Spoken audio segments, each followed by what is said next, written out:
Assalamualaikum warahmatullahi wabarakatuh.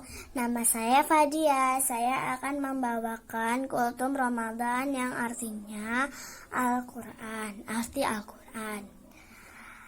Bismillahirrahmanirrahim. Alhamdulillahirabbil alamin. Wassalatu wassalamu asrofil abdiya wa mursalin wa ala ahlihi wa asbihi ajma'in, amma ba'du. Yang saya hormati guru sekolah Alam Afishena Malang. Yang saya hormati mama papa di rumah, teman-teman perjuangan, dan para permisa yang dimuliakan Allah.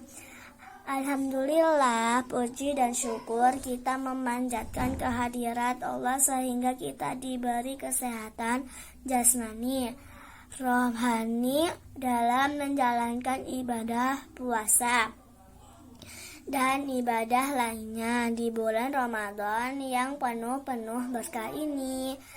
Sholawat dan salam semoga tetap tercurah limpahkan kepada Nabi besar Muhammad Sallallahu Alaihi Wasallam, kepada para sahabat, para tabiin, semoga sampai kepada kita semua sehingga kita semua mendapat pertolongan di hari kiamat. Amin. Bagaimana kabarnya teman-teman di rumah? Pada lancar semua kan puasanya kan?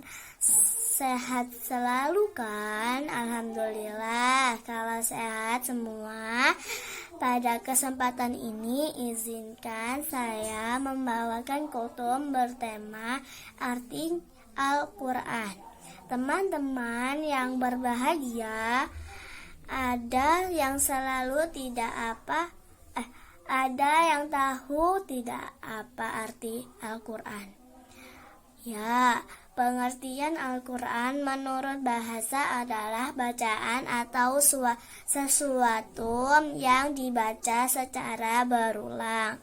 Sedangkan menurut istilah Al-Quran artinya firman Allah Subhanahu wa Ta'ala yang diturunkan hanya kepada Nabi Muhammad Sallallahu Alaihi Wasallam sebagai sebuah mukjizat untuk kemudian disampaikan dengan jalan mutawatir dengan perantara malaikat Jibril.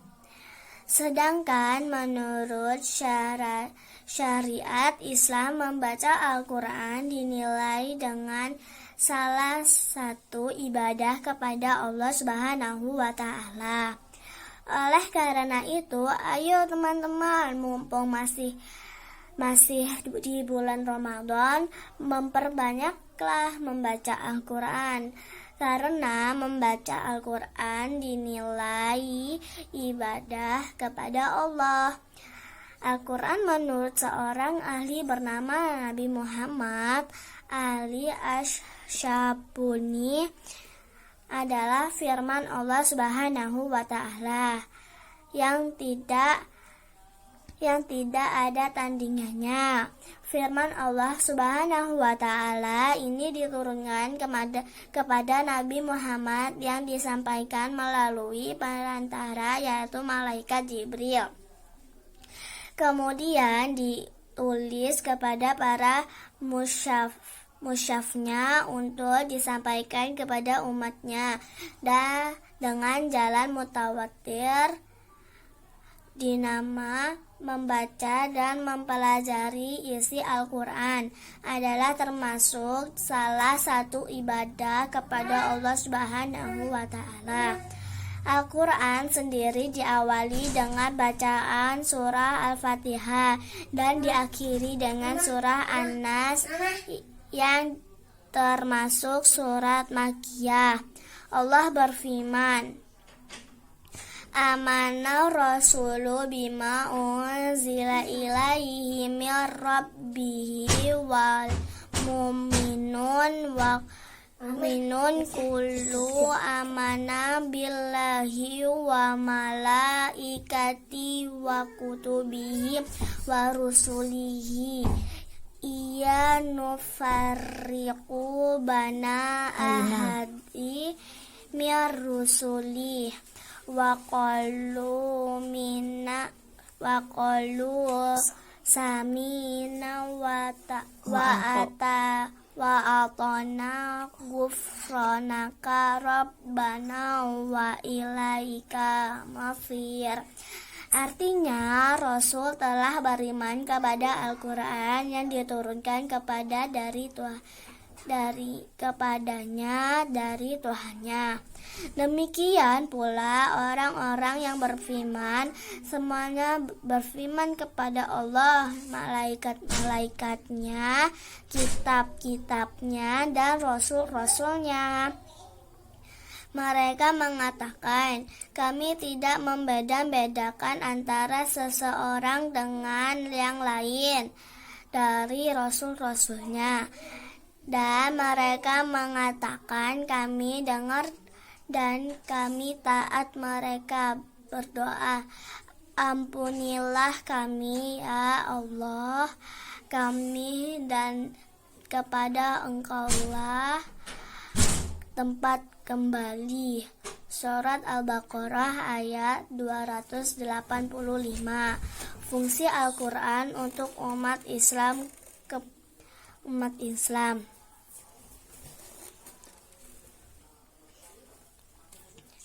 Keberadaan Al-Quran sebagai mukjizat Nabi Muhammad Sallallahu Alaihi Wasallam, sekaligus sebagai firman Allah Subhanahu wa Ta'ala, tentunya mempunyai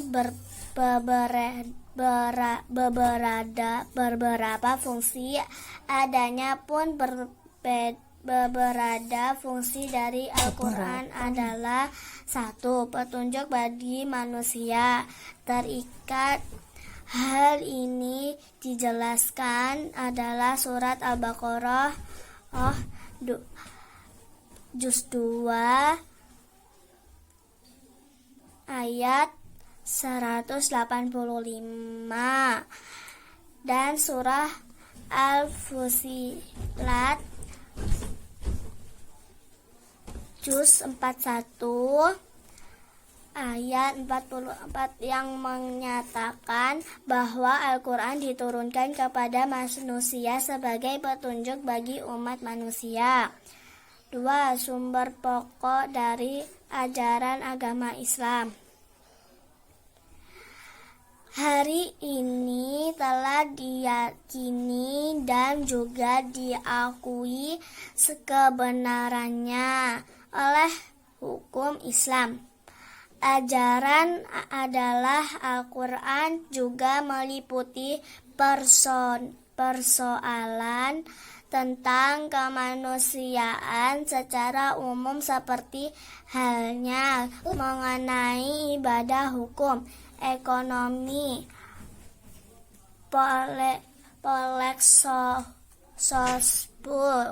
sosbud, serta ilmu pengetahuan dan juga seni.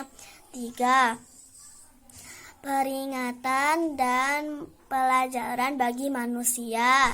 Dalam Al-Quran juga banyak diterangkan mengenai kisah para nabi dan umatnya terdahulu, baik itu umat yang melaksanakan perintah Allah maupun umat yang menentang dan bahkan mengingkari ajaran Allah Subhanahu wa Ta'ala.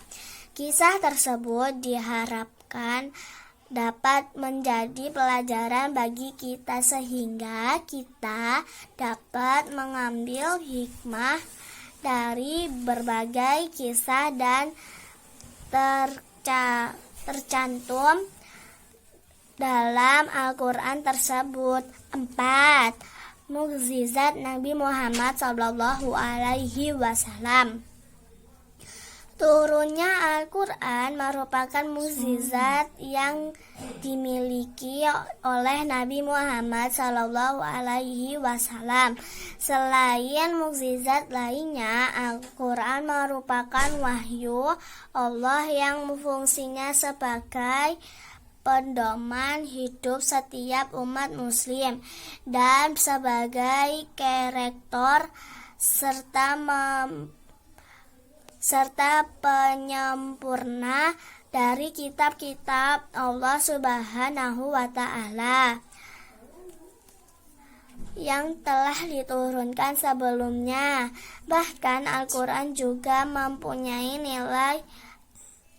nilai abadi karena selamanya tidak ada diubah. Selain itu, ada banyak sekali ayat-ayat Al-Quran yang mengandung ilmu pengetahuan dan memberikan keyakinan bahwa Al-Quran benar-benar merupakan firman Allah Subhanahu wa Ta'ala. Tidak mungkin Al-Quran adalah penciptaan manusia, apalagi ciptaan Nabi Muhammad SAW sendiri. Demikianlah uraian singkat Kultum tentang jalan lupa tingkatkan belajar, mengaji, dan membaca Al-Quran di rumah ya. Semoga menjadi ilmu dalam rangka mengisi bulan Ramadan tahun ini. Wassalamualaikum warahmatullahi wabarakatuh.